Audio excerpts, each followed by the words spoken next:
You'll hear a lot of people recommending hiking boots for the Larapinta, and this is mostly due to their durability over the rocky terrain of this trail. While boots definitely have their use case, I would point you towards trail runners, and I'll explain exactly why. If you missed the earlier videos, you can check them out in the playlist linked above. We've covered packs, shelters, and sleep systems, but none of that matters if your feet fail you on day 2. So let's get into footwear and touch on foot care. When it comes to footwear, there's no single right answer, which is why I'm not going to give you any actual shoe recommendations. Having done the trail myself, and through many conversations with others who've done it as well, this video will be largely about why I recommend trail runners for the Larapinta.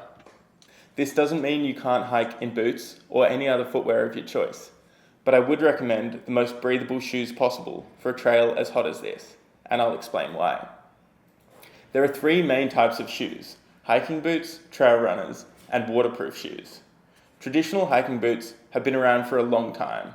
They're heavy and take a long time to wear in, but they keep your feet warm and dry in bad conditions. Trail runners have more recently become one of the most popular footwear options.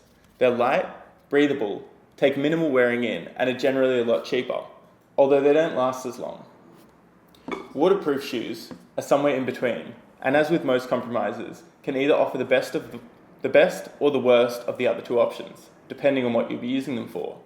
For a generally dry hike like the Larapinta, I would say they're the worst choice, as there's no real benefit to having a waterproof membrane on your shoe. Your feet will stay dry anyway. Waterproof shoes will actually keep your feet wetter, as they will make you sweat, which could well cause blisters. Hiking boots definitely have a place in your backpacking gear list in certain conditions, such as cold, wet, or both cold and wet. They also come in all sorts of types, like these heavy leather boots that are super durable, all the way through to these Altras that are basically just trail runners with a higher cuff and a waterproof membrane. As I've mentioned, the main thing you'll be dealing with on this trail is the heat. When it comes to feet and managing blisters, the main thing you want to avoid is having wet feet for prolonged periods of time. Can you see where I'm going with this? Boots are hot and heavy, making you sweat and not allowing your feet to breathe. Your chances of blisters in boots is heavily increased, and the usual benefits of them being waterproof won't actually help you at all in the usually very dry conditions that you probably experience on trail. If your shoes do get wet, trail runners will dry much more quickly due to the airflow than any kind of waterproof shoes will. And yes, waterproof shoes or boots still get wet, as they have a big hole in the top for your legs. As a real-world example, my girlfriend wore waterproof shoes and had nothing but foot troubles, with feet swelling in the heat and lots of blisters. I wore trail runners and had absolutely no issues. In fact, my feet were hardly sore after almost 2 weeks of walking, thanks to the extra cushioning in the sole in most trail runners. This is obviously only one example, but it's a similar story to what I heard from quite a few hikers on trail. The main benefit of hiking boots is their durability. They can last for many years, but they should be checked regularly for any delamination. The main point that fails on hiking boots is the glue that holds the sole on, and I can't tell you how many times I've seen this fall apart in the first couple of days of a hike when someone pulls their old boots out of the cupboard. I'm not suggesting you throw them out, but it is worth testing them out a few times before using them and checking for any signs of wear. If you're unsure, replace them with a new shoe for the trail and finish wearing out your old boots on local trails. On a trail like this, I would strongly encourage you to at least consider trail runners. The breathability they offer is enough to almost remove the risk of blisters from walking in wet socks all day due to sweat. You want to find a pair that suits your feet well, as wet feet isn't the only cause of blisters, but keeping your feet cool will also stop them from swelling in your shoes, another potential cause for blisters. You can pick up a pair of trail runners from around 160 AUD, or potentially even cheaper on sale, compared to hiking boots, which generally start at around $400 and go up from there. This in some way negates the impact of them not lasting as long. You might be told that trail runners will get destroyed on the sharp rocks of the Larapinta, and while they would definitely show a lot more wear than boots, I'll confidently say that they won't wear out from just over 200 kilometers of walking. You should get at least double that out of a decent pair. As I mentioned, I'm not going to go into specific shoes as everyone is so different, but when it comes to choosing between brands, there are a few things to consider. The main one is that most brands have quite specific specialties in terms of how they make shoes. Altra, for example, makes very wide shoes that are often zero drop, meaning that the amount of foam under your heel and the ball of your foot is the same. This is quite different to a lot of trail runners, where the drop is usually between 4 and 10 mil, and a lot of shoes have a much narrower toe box. There are also some shoes that are actively designed for running rather than hiking, so it's worth doing some research and making sure they're recommended for hiking as well. If you're finding these specific gear breakdowns helpful for your planning, hit that subscribe button so you don't miss our upcoming deep dives into layering, navigation, and safety. While I would recommend trail runners, all three of the options I've mentioned will work.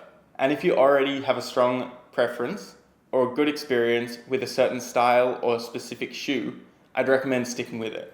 Shoes are so personal and there's no information you can find online that will tell you what will work for you, so I recommend that you come and try them on if you can. We stock a huge range here at Ultralight Gear, so come in and see us and I can almost guarantee you'll be able to find something that will work well for you.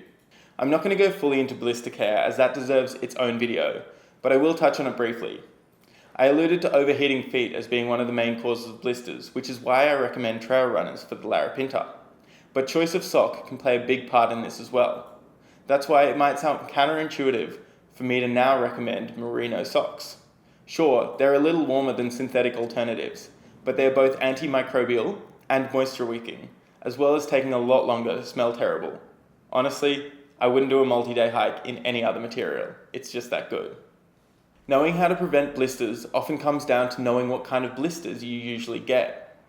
If they're often on pressure points, such as your heel or the ball of your foot, it could well be the shoes themselves causing this due to not having enough padding or rubbing for any number of reasons. Looking into the thickness of your sock and deciding if you need more padding or you actually need a sock that's going to be a bit thinner and move around less on your foot could be your best bet there. If, however, the blisters are between your toes, an option like toe socks could be a great step in avoiding these. By separating your toes and reducing rubbing between them, you may well be able to avoid these entirely with this simple switch. If so, the added time it takes to get them on in the morning will be well worth it. We also sell two kinds of blister kits, one that aims to prevent them in the first place, and one that is aimed at managing discomfort and improving the healing process.